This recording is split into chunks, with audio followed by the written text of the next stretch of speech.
aya nguko rero munyemerere aya tuyanyuremo uburyo bw'incamake ndaza kubabwira ko Rwanda yasubitse ingendo zerekeza muri Qatar ndetse na Dubai. Abantu mwari mufite ingendo cyangwa amatike y'indege yo kujya Dubai mwemuretse abanza hacyayuke. U Rwanda rwiteguye rero gucyura abaturage barwo bari muri Israel na Iran. Ikindi wamenya nuko Inyagatare Inyamagabe ngo umukozi w'umurenge wa Nkomane ngakurikiranyweho kugira uruhare muri jenoside yakorewe abatutsi 94. Inyarugenge ho rero abateye abantu ibyuma bakajyanwa mu bitaro batawe muri yombi. Inzira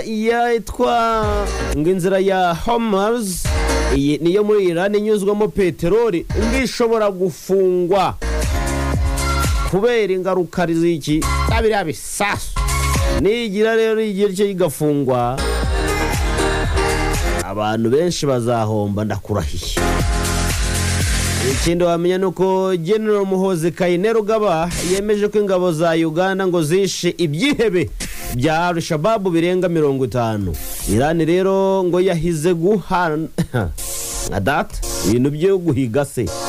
Iran yahize rero cyangwa yahigiye guhana Israel nka data nibikira. Muri Syria rero abarenga 20 bapfuye barimo gusenga. Abasirikare 57 bashimutiwe ngo bashimuswe ngo n'abaturage rwose abasivili shimuswe n'abasivili nkawe ngaye nguko nandi yose ndababwira mu kanya gato katarambiranye.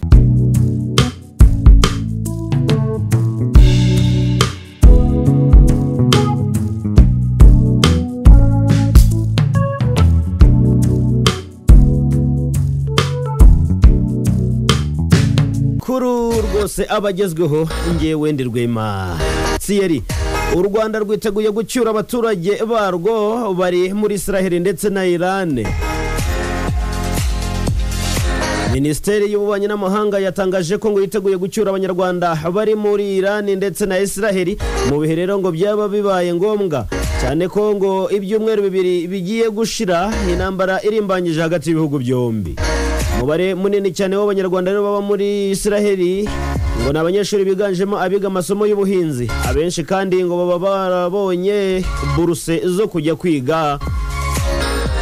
Bigezwe mu ruhare rero ngo n'ikigo cya leta ya Israel gishinzwe ibikorwa by'iterambere Mashav. Umunsi umwe rero mu cyumweru ngo niwo wonyine ngo bajya mu ishuri, ingindi 5 ngo baba bari mu mirima. Ngaho rero ngo bamara ngo nibura nk'amasaha 8.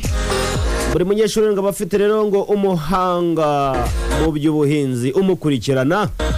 Mu bihe rero harimo ngo intambara cyangwa se mu gihe intambara irimbanije hagati ya Israel ndetse na Iran, ibihugu byinshi rero ngo byatangiye gusaba abaturage babyo bari muri Iran cyangwa muri Israel gutaha hakiri kare. Ibihugu rero ngo bitarabikora ngo byasabye abaturage babyo ngo kwitegura ngo ndetse no kuba ngo hafi ya za ambasade kugira ngo abagize ikibazo bahite bafashwa gutaha. Minisiteri rero y'Ububanyi n'Amahanga y'u Rwanda ngo nubwo datangaza imibare y'abanyarwanda bari muri Israel ndetse na Iran yabwiye igihe ko ngo batekanye bameze neza. Minisitiri w'Ububanyi n'Amahanga Olivier Nduhungirehe Jean Patrick rero uherutse gutangariza The East African ko ngo bitazwi neza ngo niba hari abanyarwanda ngo baba muri Iran ngo ariko ko haba harimo gukorwa igenzura kugira ngo barebe niba nta muntu n'umwe cyangwa babiri baba bariyo. U Rwanda rero rusanzwe ngo rufasha abaturage barwo bari mu bihe cyangwa se ngo bari mu bice bitandukanye birimo ariko intambara maze bagasubizwa mu gihugu cy'ababyaye. Aha heruka rero ngo ni abari muri Sudani bafashijwe rero gutaha mu gihe intambara yari kajije umurego.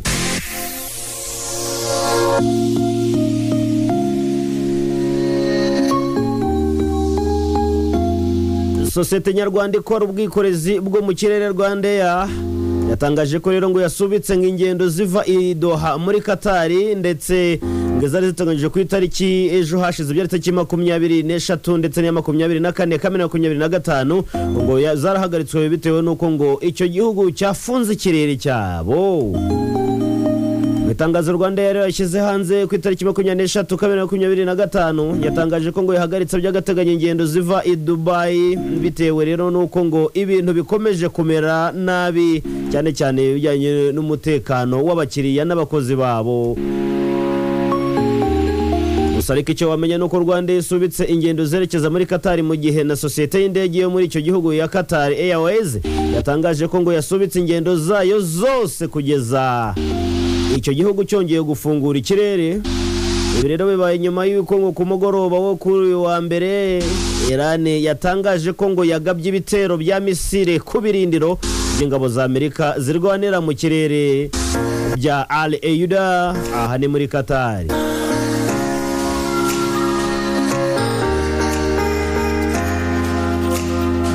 Nyamagabe ngo bimeze bite? Umukozi w'umurenge wa Nkomane akurikiranyweho rero ngo kugira uruhare muri jenoside yakorewe Abatutsi 94. Umukozi w'umurenge wa Nkomane ushinzwe imibereho myiza y'abaturage ufite imyaka 60 y'amavuko yafunzwe n'urwego rw'ubugenzacyaha RIB akekwaho kugira uruhare muri jenoside yakorewe Abatutsi 1994. Amakuru avuga ko ngo yatawe muri yombi ku itariki 19 kamena 2025 akekwaho rero kugira uruhare muri jenoside yakorewe Abatutsi mu karere ka Nyamasheke ari naho akomoka. Umuyobozi w'akarere ka Nyamagabe ni wo mwungeri Hildebrand yabwiye igihe ko ngo uyu mukozi ngari mu maboko y'ubutabera kugira ngo rero ngo hamenyekane neza uruhare rwe muri jenoside yakorewe Abatutsi 94. Icyo wamenye nuko ngo hari amakuru avuga ko ngo ubwo ngo hatangiraga iperereza kuri we mu kwezi gushize kwa Gicurasi 2025 yahise acika ubugenzacyaha ariko akabihisha. Ikindi yakoze ngo nuko yagize gutya yaka ikiruhuko cy'uburwayi nyuma ngo yaje ngo kugaruka mu kazi ari nabwo yahise atabwa muri yombi. Nuko nguko bimeze mugakore ibyaha kandi nk'ibi byaha bidasaza ngo mujyeho mwidegembye noneho ntabwo byakunda.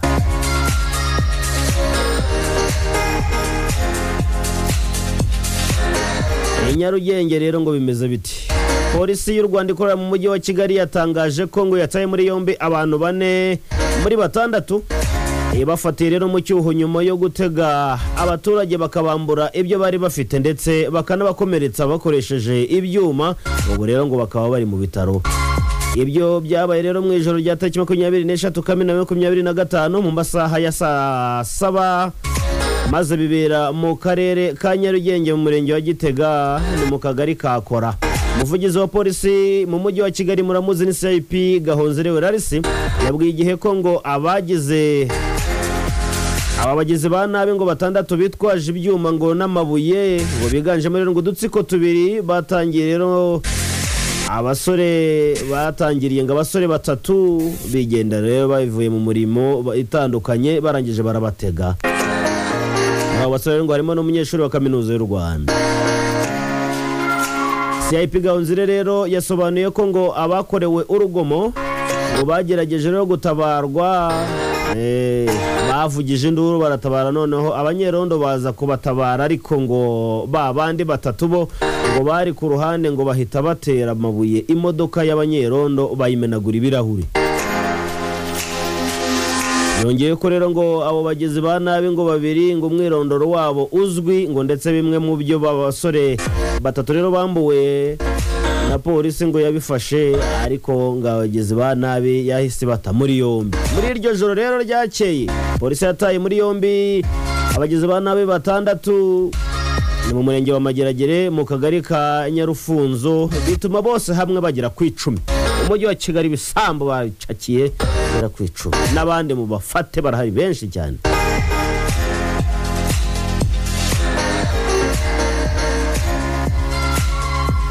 Ese ubundi ubwo wari uzi ko inzozi mbi ngo zishobora gutuma umuntu asaza vuba?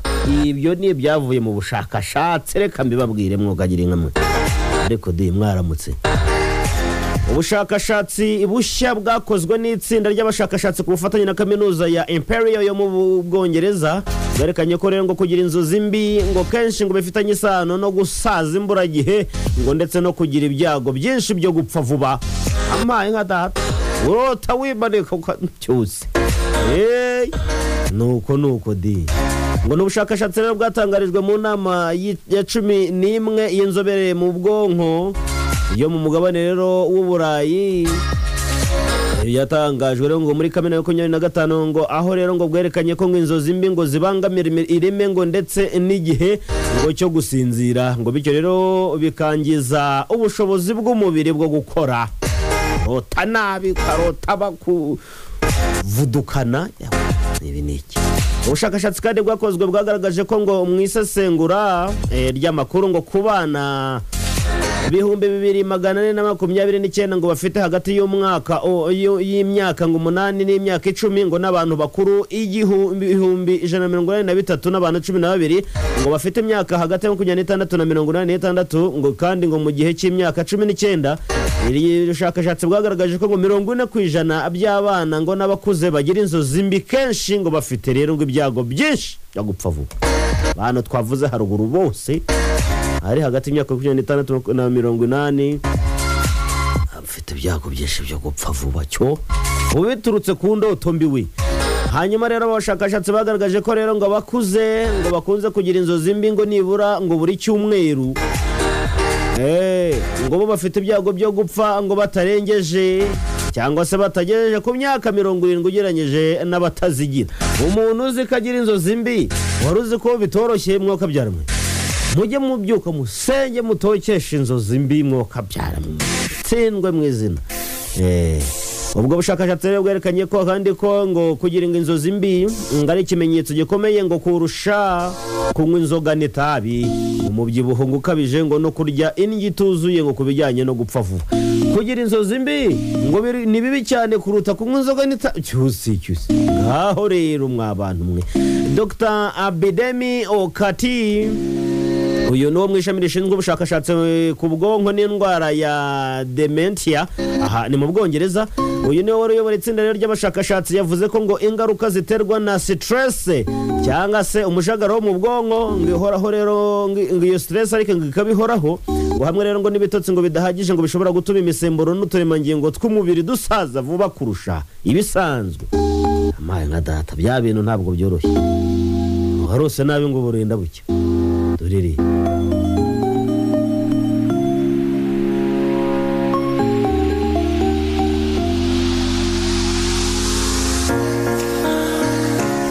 Inteko amategeko ya Iran kuwa 22 Kamena 2025 yatoye icyemezo cyo gufunga inzira Hormuz inyuzwamo rero ngo ibikomoka kuri petroli. Nyuma yaho leta z'ubumwe za Amerika rero yagabye ibitero ku bigo bitatu bikomeye cyane bitunganyirizwamo ingufu za nucleaire. Umwanzuro wa Iran wo gufunga inzira yariya ufite ngisano ngo n'ibitera Amerika yagabye kuri icyo gihugu. Iran irashaka kubikora rero nk'iturufu yo gushyira Israel na Amerika ku gitutu kugira ngo bihagarike ibyo bitero. No kuvuga ngo inzira ya Hormuz iyo muri Iran ngo inyuzwamo petroli ngo ishobora gufungwa.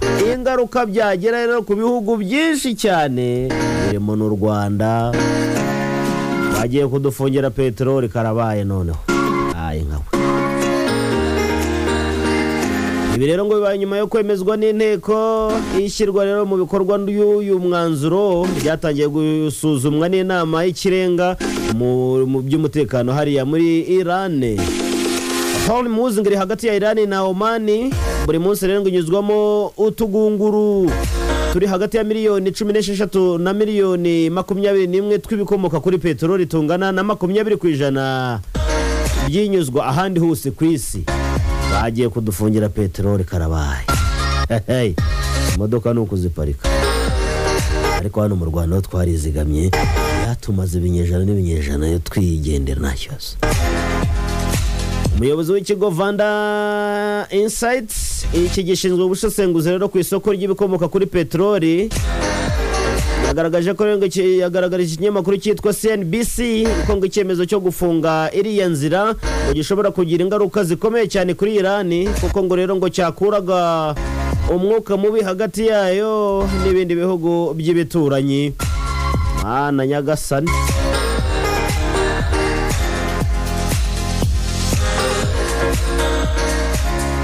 Ikindi wamenya tukiri iyo ngiyo igiterwa inkingi nuko ambasaderi w'Uburusiya mu muryango w'abibumbye yitwa Yasir Nebenzia yamaganye ibitero bya Leta Zunze Ubumwe za Amerika rero ziherutse kugaba kuri Iran, ndetse ashimangira ko ngo iki gihugu rero ngo gishaka gusubiramo amakosa cyakoze muri Iraq ubwo cyayiteraga muri 2003. Iraq rwose mayi nkawe. Ningenga ambasaderi rero yagarutseho ku cyumweru cya 22/2025 ubwo ngo hateranaga inama idasanzwe ya Loni. Uyu mugabo rero yumvikanye mu mvugo ishinja Amerika guhonyora amahame y'umuryango w'abibumbye, amategeko mpuzamahanga ndetse n'amasezerano agenga intwaro za nucleaire. Ibi ni ibiki mw'abantu? Aha mu Bugande rero ngo bimeze bite? General Muhoozi Kainerugaba yemeje ko ingabo za Uganda zishe ibyihebe bya Al-Shabaab birenga 50. Umugaba mukuru w'ingabo za Uganda General Muhoozi Kainerugaba yemeje ko abasirikare b'igihugu cye ngo bishe abarwanyi barenga 50 n'umutwe w'iterabwoba wa Al-Shabaab ukorera muri Somalia. Uyu musirikare yagaragaje ko ngo aba barwanyi ngo bishe ubwo ingabo za Uganda ngo zagabaga igitero gikomeye cyane ku birindiro bya Al-Shabaab mu gace ka Sibidi Anole, aha ni muri ntara ya Lower Shebele. Icyo gitero ngo cyahawe izina rya Operation Silent Storm. Umuvugizi w'ingabo za Uganda muramuzi ni General Major cyangwa se Major General Felix Kuraige, we ngo yari yatangaje ko ngo abarwanyi ba Al-Shabaab ngo biciwe muri iyi mirwano ari 30. Yasobanuye kandi ko ngo habayeho ubufatanye n'ingabo za Somalia. General Kuraige yasobanuye ko ngo abasirikare ba Uganda 7 ngo nabo ngo bapfiriye muri iyi mirwano, hakaba rero hari gutegurwa igikorwa cyo kucyura imirambo yabo.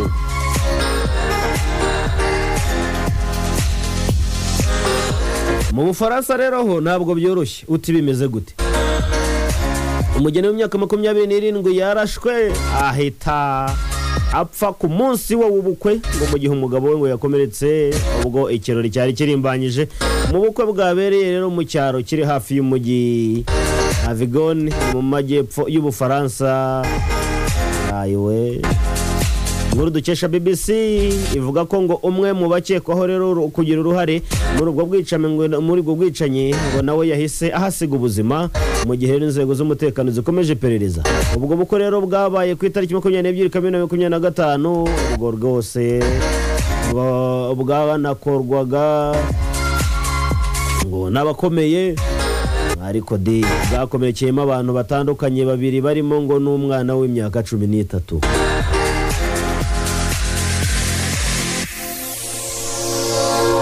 Abwiye ko muri Syria ngo abantu 22 bapfuye ngo abandi barenga 60 barakomereka mu gitero cy'iterabwoba cyagabweho ubwo rero ngo bari muri kiliziya ya Mare Elias ngo kiri hariya Idwel, aha ni mu nkengero z'umujyi w'i Damascus.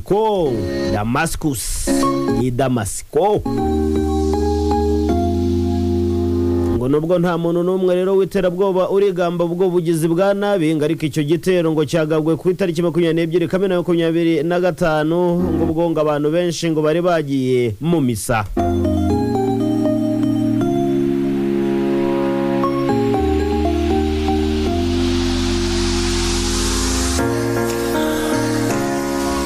Icyo wamenya nuko muri Gabon Perezida Oligui Nguema ngagiye ngo gushinga ishyaka rye rya politiki.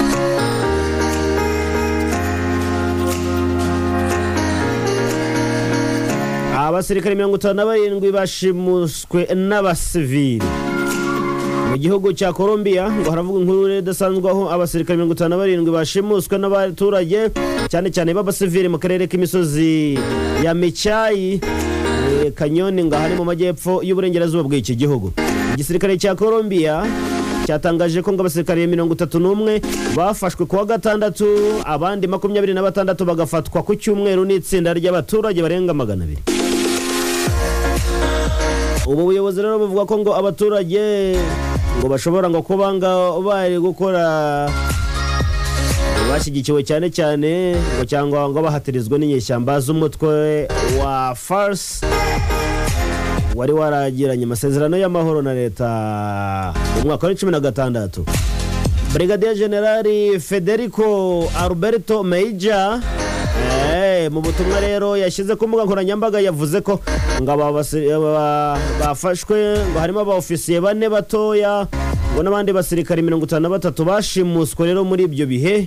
Ashimangira ko ngo ibi ari ugushimuta ku mugaragaro abaofisiye koko officer cyuse ariko ari agasana.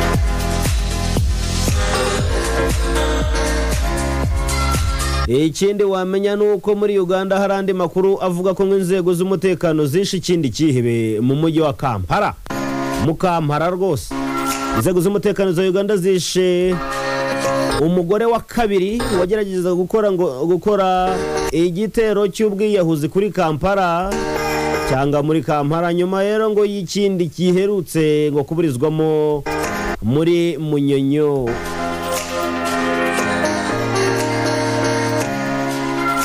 Ibi ni ibiki by'ibihebe mw'abantu nkuko bigaragara ku rukuta rwa X mu itangazo ryashyizwe ahagaragara rero n'igisirikare cya Uganda UPDF. Ukekwa rero yiciwe ku isoko rya Kalerwe, agace gatuwe cyane cyane ku mpera z'amajyaruguru ya Kampala. UPDF yemeje ko itsinda ritegura ibisasu ngo ryagiye gukora iperereza no kurinda ako gace. Ifoto rero yafashwe ahagaragara iherekejwe ngo n'iryo tangazo yerekanye ukekwa kuba umwiyahuzi aryamye hasi iruhande rwe rwa moto ngo ariho n'umutungo n'igikapu cy'urugendo ngo kiramana. Ni ibiki bibera ibi Bugande. Muri Kenya ho ngo urukiko rwakatiye igifungo cy'imyaka 30 abagore 2 bashinjwa gukorana na Al-Shabaab. Urukiko rwo muri Kenya wakatiye ngo muri iki cyumweru ngo gishize igifungo cy'imyaka 30 abagore 2 ngo ni nyuma yo guhamwa rero n'icyaha cyo kugira uruhare mu gitero cy'iterabwoba cyabaye muri 2019 kigahitana abantu 21 muri imwe muri hoteli iri hariya mu murwa mukuru wa Nairobi. Mw'abantu mwe ntabwo biba byoroshye.